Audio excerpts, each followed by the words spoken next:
ตาว่ะเรานั่งได้หรือเปล่าเหมือนตัวให้บ้านหมดถ้านั่งใกล้จอทีวีเกิน30เลยอย่างเงี้ย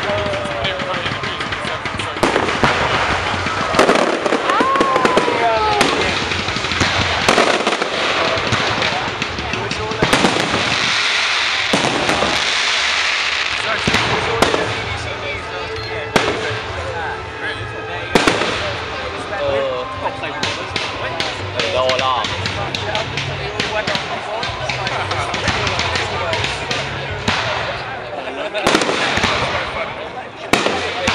ไฟมันคนละเซตกับเมื่อวานปะหูคนละคล้ายกันนะหูคือคนละเซตกันหรือเปล่าเพลงก็ไม่เหมือนกันคนละเซตกันเลยอ่ะถึงรออยู่หรอมั้ง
จัดเต็มไว้ปีนี้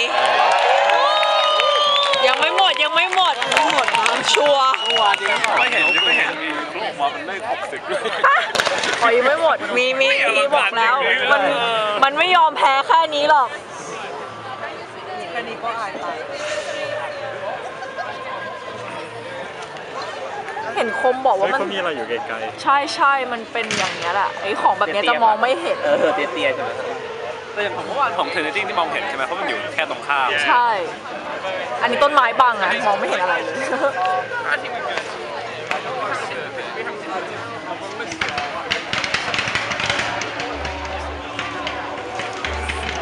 แต่พุ่งแพงเคยแบบไปดูวัด7มาอย่างเงี้ย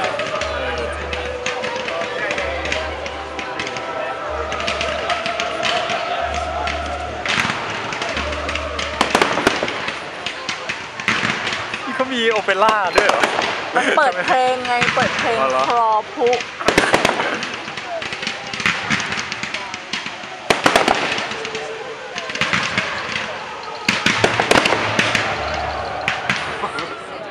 อลังการ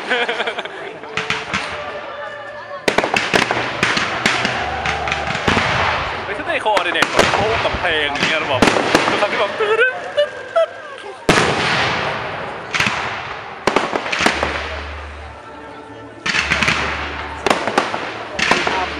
ตาเปล่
กระเด็นไกลมาก